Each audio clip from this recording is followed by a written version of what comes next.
আমরা অনেক অভিনেতাকেই দেখেছি যারা টলিউড থেকে বলিউডে পৌঁছেছেন, কিন্তু বলিউডের সেই মসনদ দখল করে দিনের পর দিন নিজের জনপ্রিয়তা ধরে রাখা কিন্তু সবার পক্ষে সম্ভব হয়নি। আর এই সম্ভবটা করে দেখিয়েছিলেন বঙ্গ সন্তান মিঠুন চক্রবর্তী। যদিও বলিউডে পৌঁছানোর যাত্রাপথটা খুব একটা মসৃণ ছিল না তার। আজকের এই ভিডিওতে তুলে ধরছি মিঠুন চক্রবর্তীর সেই সফর, যেখানে পৌঁছতে তাকে বারবার হোঁচট খেতে হয়েছিল, কত না কষ্ট যন্ত্রণা সহ্য করে তিনি নিজেকে প্রতিষ্ঠিত করতে পেরেছিলেন। ১৯৭৬ সালে পরিচালক মৃণাল সেনের মৃগয়া ছবিতে অভিনয়ের মাধ্যমে মিঠুন চক্রবর্তী প্রথমবার জাতীয় পুরস্কার পেলেও বেদম মার খেলেন বলিউড স্টার ঋষি কাপুরের হাতে। বম্বের এক বিখ্যাত পরিচালকের কাছে কাজ চাইতে গেলে সেই পরিচালক তাচ্ছিল্যের স্বরে মিঠুন চক্রবর্তীকে বলেন, তোমাকে জামা কাপড় পরলে কেমন দেখাবে সেটাই তো বুঝতে পারছি না।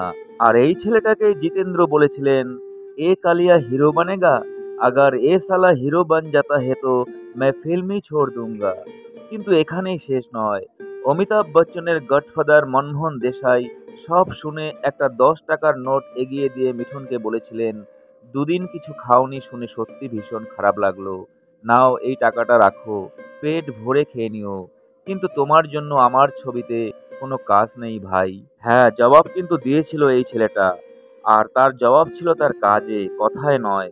শুধু যে ব্যক্তি অমিতাভ বচ্চনের গডফাদার মনমোহন দেশাইকে জবাব দিয়েছিলেন মিঠুন চক্রবর্তী তা নয়, অমিতাভ বচ্চনকেও মোক্ষম জবাব দিয়েছিলেন এই কালো ছেলেটা। আজকের যে মিঠুন চক্রবর্তী, কিন্তু তার আসল নাম ছিল গৌরাঙ্গ চক্রবর্তী। বাংলাদেশের বাঙালি এক হিন্দু পরিবারে জন্মগ্রহণ করলেও তার শৈশব ও বাল্যকাল কাটে তার কাকা কাকিমার কাছে নদিয়া জেলার শান্তিপুরে।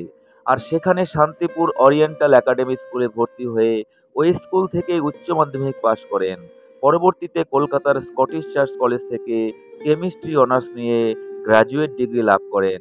এরপর রহরা পলিটেকনিকে অ্যাডমিশন নিয়েছিলেন, কিন্তু কমপ্লিট করতে পারলেন না। তার কারণ, পড়াশোনায় কিন্তু বিন্দুমাত্র খারাপ ছিলেন না তিনি।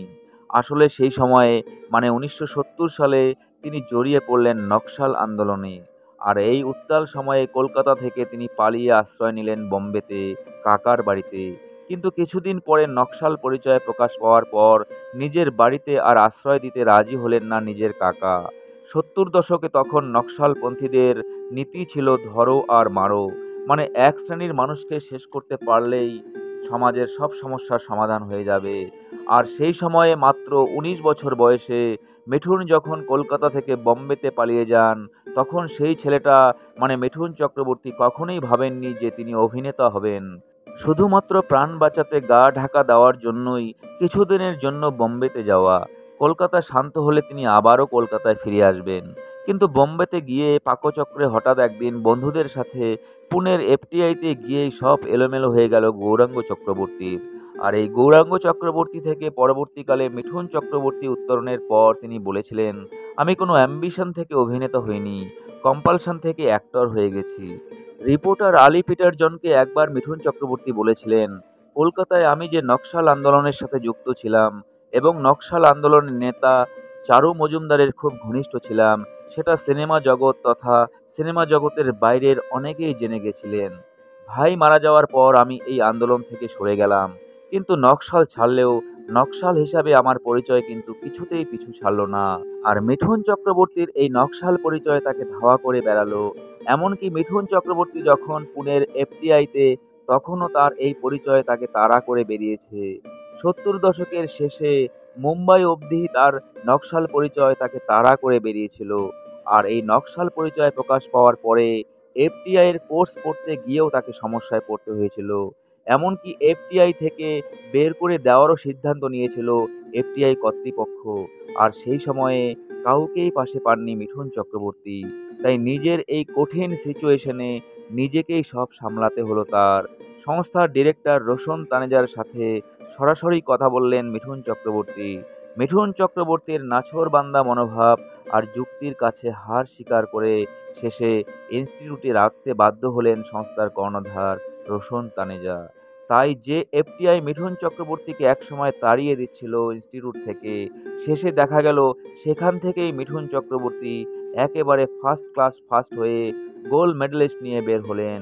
পুনের সেই film and television institute of India থেকে ফার্স্ট ক্লাস ফার্স্ট হয়ে মিঠুন চক্রবর্তী আবারও দেখিয়ে দিয়েছিলেন যে তিনি পড়াশোনায় ভালো ছিলেন আর এখনও আছেন।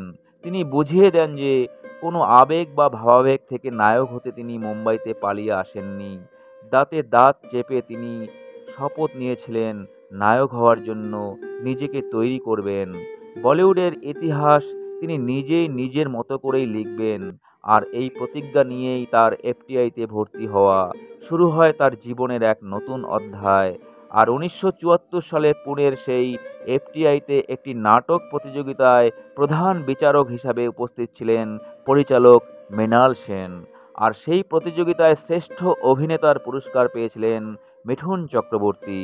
পরবর্তীকালে পরিচালক মৃণাল সেন তার মৃগয়া ছবির জন্য আদিবাসী নায়ক হিসাবে একজন কালো বলিষ্ঠ যুবকের দরকার পড়লে পরিচালক মৃণাল সেনের মিঠুনের কথা মনে পড়ে। আর মিঠুন ইতিমধ্যেই কলকাতায় ফিরে এসেছেন। এফটিআই থেকে মৃণাল সেন জোগাড় করলেন মিঠুন চক্রবর্তীর ঠিকানা। মিঠুনের কাছে এফটিআই থেকে খবর এলো পরিচালক মৃণাল সেন মিঠুনকে খুঁজছেন। আর এই খবরে প্রথমে অত্যন্ত অবাক হয়েছিলেন সেই সময়ের গৌরাঙ্গ চক্রবর্তী, মানে মিঠুন চক্রবর্তী। কারণ বিখ্যাত পরিচালক মৃণাল সেনের সাথে তার কোনো রকম পূর্ব পরিচিতি ছিল না। এরপর মিঠুন চক্রবর্তী আর দেরি না করে দেখা করলেন মৃণাল সেনের সঙ্গে। আর গৌরাঙ্গ নাম পাল্টে মৃণাল সেন তার নাম দিলেন মিঠুন চক্রবর্তী। মিঠুন চক্রবর্তীর জীবনে শুরু হলো আবারও এক নতুন অধ্যায়। একটা সুবর্ণ সুযোগ হাতের মুঠোয়, তাই নিজেকে উজাড় করে একদম ফাটিয়ে দিতে হবে।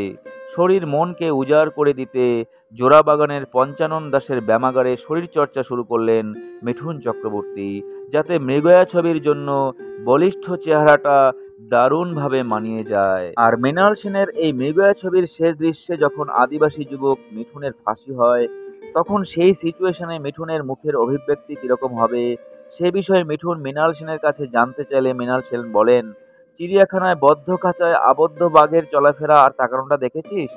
আর এই কথা শোনা মাত্র মিঠুন চক্রবর্তী উত্তর দিয়েছিল, ব্যাস ব্যাস ব্যাস, বুঝে গেছি, আর বলতে হবে না। তাই যারা মৃগয়া দেখেছেন তাদেরকে আর আলাদা করে বলার দরকার নেই। তরুণ মিঠুন চক্রবর্তীর অভিনয় এতটাই নজর কাড়া ছিল যে প্রতিটা দৃশ্যপট তিনি জীবন্ত করে তুলেছিলেন। শুটিং চলাকালীন তার অসাধারণ অভিনয় ও ডেডিকেশন দেখে ছবির নায়িকা মমতা শঙ্কর বলেই ফেলেছিলেন, তুই তো ছবিটা নিয়ে একদম পাগল হয়ে গেছিস রে। আর 1976 সালে কলকাতার রক্সি হলে মুক্তি পেল মৃগয়া। শ্রেষ্ঠ পরিচালকের জন্য মৃণাল সেন পেলেন ন্যাশনাল অ্যাওয়ার্ড। আর জীবনের প্রথম ছবিতেই একেবারে তাক লাগিয়ে বাজিমাত করে মিঠুন চক্রবর্তীও পেলেন ওই একই পুরস্কার, ন্যাশনাল অ্যাওয়ার্ড। এরপর 1980 সালে মৃণাল সেনের সঙ্গে নকশাল ছবিতে আবারও কাজ করলেন মিঠুন চক্রবর্তী। এই ছবিটা খাজা আহমেদ আব্বাস অনেক আগেই মিঠুন চক্রবর্তীকে অফার করেছিলেন, কিন্তু মিঠুন চক্রবর্তী তখন রাজি হননি, কারণ তিনি চেয়েছিলেন ফিল্মি দুনিয়ায় তার নতুন ইমেজ তৈরি হোক। কিন্তু তিনি পরবর্তীতে বলেছিলেন আব্বাস সাহেবের নামটাই তাকে এই চরিত্রে অভিনয় করতে উজ্জীবিত করেছিল। ততদিনে মানুষ তাকে অভিনেতার থেকেও বেশি করে ড্যান্সার ও ফাইটার হিসাবে প্রতিষ্ঠিত করেছিল। আর এই সময় আব্বাস সাহেবের ছবিতে একজন নকশালের ভূমিকায় অভিনয় করতে পেরে সত্যি তিনি নিজেকে ধন্য মনে করেছিলেন। আর অবশেষে 1980 সালে মিঠুন চক্রবর্তীকে নিয়ে ছবিটা তৈরি হয়েছিল, যদিও ছবিটা ফ্লপ করেছিল। জীবনের প্রথম ছবি মৃগয়াতে অভিনয় করেই জয় করে নিয়েছিলেন জাতীয় পুরস্কার। কিন্তু এই রাস্তাটা তার মোটেই মসৃণ ছিল না। বলিউডে পৌঁছাতে তাকে স্বাগত জানাতে রাস্তায় কোনো লাল কার্পেট বিছানো ছিল না। তাই বলিউডে নিজের অস্তিত্ব ধরে রাখতে দো আনজানে, মুক্তি এবং ফুল খিলে হে গুলশান গুলশান ছবিতে মাত্র 2 মিনিটের রোলে বা ভিলেনের সাগরেদ হিসাবে একজন ন্যাশনাল উইনার অ্যাক্টরকে অভিনয় করতে হয়েছিল। মিঠুন চক্রবর্তী একসময় বলেছেন, যেদিন বম্বে স্টেশনে নেমেছিলাম, বিশ্বাস করুন পকেটে টুথব্রাশ কিনবার পয়সাটুকুও ছিল না। বম্বেতে কখনো আন্ডার কনস্ট্রাকশনে ঘুমিয়ে ফুটপাতে কাপড় বিক্রি করে এফটিআই থেকে ফার্স্ট ক্লাস ফার্স্ট হয়ে স্বর্ণপদক নিয়ে পাশ করলেন মিঠুন চক্রবর্তী। আর সেই সময়ে মিঠুনের সহপাঠী ছিলেন শক্তি কাপুর ও গুলশান গ্রোভার। 75 টাকা মাসিক ভাড়ায় পেইং গেস্ট হিসাবে থেকেছিলেন একসময় তিনি। তার রুমমেট ছিল দক্ষিণ ভারতের এক যুবক, কেউ কারো ভাষা বোঝে না। যেহেতু মিঠুনের চেয়ে বেশি ভাড়া দিত সেই যুবক, তাই সে চৌকিতে ঘুমাতো আর মিঠুন ঘুমোতো মেঝেতে চাটাই বিছিয়ে। একবার সারাদিন পরিচালকদের দরজায় দরজায় ঘুরে ক্লান্ত মিঠুন সেই রুম পার্টনারের বেডে এসে ঘুমিয়ে পড়লেন। তারপর সেই যুবক যখন মিঠুনকে তার বেডে শুয়ে আছে দেখলেন, ব্যাস, আর যায় কোথায়। দক্ষিণী ভাষায় মিঠুনকে ভয়ানক গালাগালি দিতে শুরু করলো। আর মিঠুন কোনো রকমে আকার ইঙ্গিতে ক্ষমা চেয়ে সেই যাত্রায় রেহাই পেয়ে গেছিলেন। আর পরবর্তীকালে অগ্নিপথ সিনেমাতে সেই ছেলেটার গালাগালির স্টাইলটাকে নকল করেই মিঠুন চক্রবর্তী পর্দায় দেখিয়ে দিয়েছিলেন। ১৯৭৮ সালে প্রেম বিবাহ সিনেমাতে অভিনয় করছিলেন মিঠুন চক্রবর্তী। তিনি পায়ে হেঁটেই শুটিং ফ্লোরে আসতেন, কারণ তার কোনো গাড়ি ছিল না। কাজের পারিশ্রমিকটাও ছিল খুবই কম। ছবিতে নায়কের তুলনায় মেকআপ আর্টিস্টদেরই বেশি পারিশ্রমিক ছিল। এই ছবিটি করে মিঠুন চক্রবর্তী পান ৫,০০০ টাকা, যেখানে মেকআপ আর্টিস্ট পেয়েছিলেন ৮,০০০ টাকা। এ সময় ৭৫ টাকা দিয়ে ঘর ভাড়া থাকতেন বোম্বেতে তিনি। আর তার পোশাক বলতে ওই ছিল একটা ট্রাউজার আর দুটো শার্ট। এত অভাব অপমান সহ্য করেও তিনি টিকে ছিলেন ইন্ডাস্ট্রিতে। তাই মৃগয়ায় রাষ্ট্রীয় পুরস্কার পেলেও পদে পদে অপমানিত লাঞ্ছিত হতে হয়েছিল মিঠুন চক্রবর্তীকে। সবচেয়ে অপমানিত হয়েছিলেন নিজের গায়ের রং নিয়ে। একসময় তিনি ভেবেছিলেন সত্যি বোধহয় হিরো হতে তিনি পারবেন না। চিন্তা করছিলেন যদি ভিলেন হিসাবে দাঁড় করানো যায় নিজেকে। আর তাই ফুল খিলে হে গুলশান গুলশান ছবিতে ভিলেন হিসেবে একটা ধর্ষণের দৃশ্যে অভিনয়ও করেছিলেন। আর ছবির নায়ক ঋষি কাপুরের হাতে মারও খেয়েছিলেন একেবারে উত্তম মধ্যম। এক পরিচালকের কাছে কাজ চাইতে গেলে সেই পরিচালক বলেছিলেন, তোমাকে জামা কাপড় পরালে কেমন দেখাবে সেটাই তো বুঝতে পারছি না। ক্ষিপ্ত মিঠুন চক্রবর্তী চোখে চোখ রেখে জবাব দিয়েছিলেন, আমি কি আপনার সামনে ন্যাংটো হয়ে দাঁড়িয়ে আছি নাকি? গায়ের রং সংক্রান্ত হীনমন্যতা থেকে বেরিয়ে আসার জন্য মিঠুন নিজের ডান্স ও মার্শাল আর্টের উপর প্রাণপণ জোর দিলেন। মিঠুনের ভাষায়, আমি এমনভাবে নিজের ডান্স এবং ক্যারাটে দিয়ে গ্রুমিং করতে চেয়েছি যাতে পর্দায় আমাকে গায়ের রং নিয়ে দর্শকরা ভাববার সময়ই না পায়। আর এই ডান্স এবং ক্যারাটে দিয়ে গোটা ভারতবর্ষকে তাক লাগিয়ে দিলেন মিঠুন চক্রবর্তী। ১৯৮২ সালে ডিস্কো ড্যান্সার ছবিতে কাজ করার সুযোগ পেলেন মিঠুন চক্রবর্তী। আর এই ছবির নির্দেশক ছিলেন বাবর সুভাষ। তিনি এই মুভিতে মিঠুন চক্রবর্তীকে মুখ্য ভূমিকায় রোল দিয়েছিলেন। মিঠুন চক্রবর্তী কিন্তু তখনও সুপারস্টার হয়ে ওঠেননি। অভিনয় নিয়ে খুব চিন্তায় ছিলেন তিনি। সেই সময় মিঠুন দা বি সুভাষের তকদির কা বাদশা ছবিতে কাজ করছিলেন। আর এই ছবিতে মিঠুন চক্রবর্তীকে উদাস থাকতে দেখেন বি সুভাষ। কারণ জানতে চাইলে মিঠুন দা বলেন, তার সময় ভালো যাচ্ছে না, চিন্তায় আছেন কেরিয়ার নিয়ে। এই কথা শুনে তখন বি সুভাষ বলেন, আমি তোমার জন্য এমন একটা ফিল্ম বানাবো, তুমি সুপারস্টার হয়ে যাবে। আর এ কথা শোনা মাত্রই মিঠুন চক্রবর্তী বলেন, সুভাষজি, আমি কোনো স্টার নই, আপনি কেন এই রিস্ক নিচ্ছেন? তখন সুভাষজি মিঠুন চক্রবর্তীকে বলেন, আরে আমি তোমাকে দেখে নয়, তোমার পাকে দেখে ফিল্ম বানাচ্ছি। তোমার পায়ে যে জাদু আছে তার উপর পয়সা ইনভেস্ট করছি। আর এই ডিস্কো ড্যান্সার ছবি দিয়ে গোটা ভারতবর্ষকে তাক লাগিয়ে দিলেন মিঠুন চক্রবর্তী। এই ছবিটি ভারত এবং সোভিয়েত ইউনিয়নের বক্স অফিসে একটা বড় সাফল্য ছিল। মিঠুন চক্রবর্তীর অভিনয় গুণে সমৃদ্ধ এই ছবিটি তৎকালীন সময়ে ১০০ কোটি টাকারও বেশি আয় করেছিল। আর এই ডিস্কো ড্যান্সার ছবি দিয়েই গোটা বলিউডকে তাক লাগিয়ে দেওয়ার পর মিঠুন চক্রবর্তীকে আর পিছনে ফিরে তাকাতে হয়নি। তাই জিরো থেকেই হিরো, এই চরম সত্যটা প্রমাণ করে দেখিয়েছেন বঙ্গসন্তান মিঠুন চক্রবর্তী। বাংলা থেকে বম্বে গিয়ে কাজের খোঁজে অক্লান্ত পরিশ্রম করেছিলেন তিনি। পরিচালক থেকে সিনেমার প্রযোজকদের মুখে অনেক অপমানিত হয়েছিলেন তিনি। সেই পিরিয়ডের প্রায় সমস্ত হিরোরা তার পেছনে লেগেছিল তার মনোবল ভেঙে দিতে।